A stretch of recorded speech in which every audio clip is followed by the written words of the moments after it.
Time now for the evening rush. New video likely being used to help police investigate a crash involving an Uber. What happened?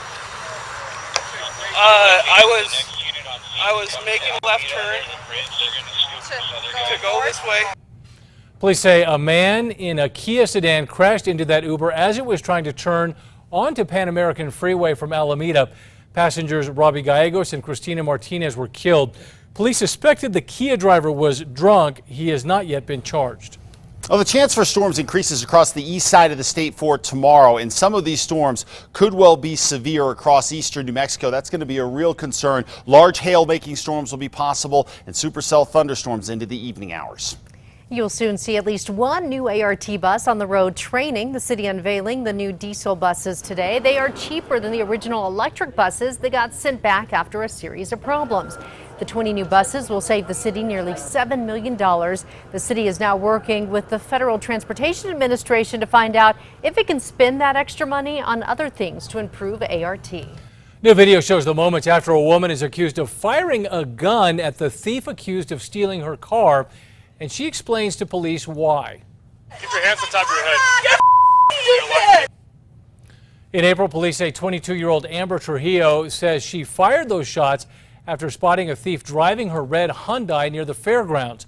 She could be charged with negligent use of a firearm and child abuse because her child was in the back seat at the time. The motorcyclist accused of vandalizing the Rainbow Crosswalk in Nob Hill is out tonight, looking ahead to his next court date after a judge ruled he be released. Anthony Morgan is charged with felony criminal damage to property after police say he burned tire marks into the crosswalk. Fire crews are still monitoring hotspots at the Elena Gallegos fire. That fire broke out last night south of Elena Gallegos open space. The fire tonight 50% contained. No structures are threatened and no injuries reported. People are being asked, though, to avoid that area. 3 men are awaiting their first court appearance after being accused in the grisly murder of a Native American woman. 39-year-old Audra Willis of Tahajali was found stabbed to death and decapitated in a ditch near Four Hills in June 2017. Court documents say Willis was hanging out with Andrew Garcia, Eric Emerson, and Demarius Marquez. They say Garcia killed her. Neighbors in southeast New Mexico want a trash problem taken care of. Carlsbad residents say trash and cars are consistently being left behind on Hill Street. They're not sure who to ask for help. The city of Carlsbad and the county say the problem is a challenge, but they are working on solutions. Prosecutors filed motions to get Heath White's personnel files from APD and the Torrance County Sheriff's Office. The former Torrance County Sheriff is accused of embezzling more than $20,000. Among the records, the state is hoping to get details about a 2004 case in which White was accused of stealing $700 from a DWI suspect during an arrest when he was an APD officer. A district court judge will decide if a stabbing suspect will stay in jail until trial. This comes after an outbreak in court. Can I go back to my cell now? No. I heard everything I need to hear. Police say Tracy Parks tried to rob a Whataburger employee in the parking lot of that restaurant on Manal and 2nd, then stabbed him in the neck before holding up in the bathroom. Roswell's EMS program will be able to train better in realistic scenarios. Lovington's fire department donated ambulance cots to the program.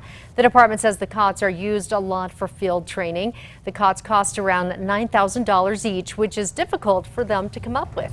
Flooding continues to affect businesses and homes near the San Juan River. A flood warning is in effect until tomorrow. Officials say this is because of runoff from the Navajo Dam.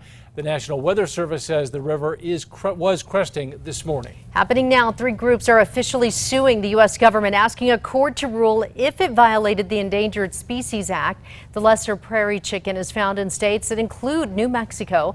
In 2015, a judge stripped the bird of its endangered species status.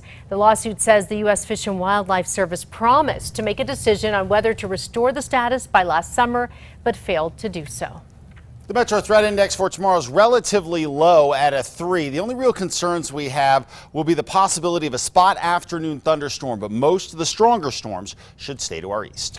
A group of teens are chasing their dreams of becoming FBI agents. 24 high school students from across the state have been putting their skills to the test in a 4-day FBI Teen Training Academy. Today, special agents kicked off the camp with a realistic fitness test. Students also get a look inside counterintelligence and more.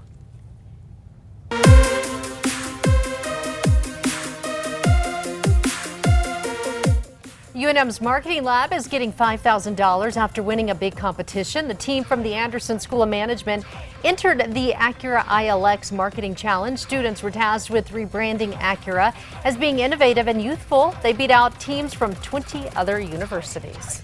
If you go to the Los Alamos National Laboratory, you will see a pride flag flying.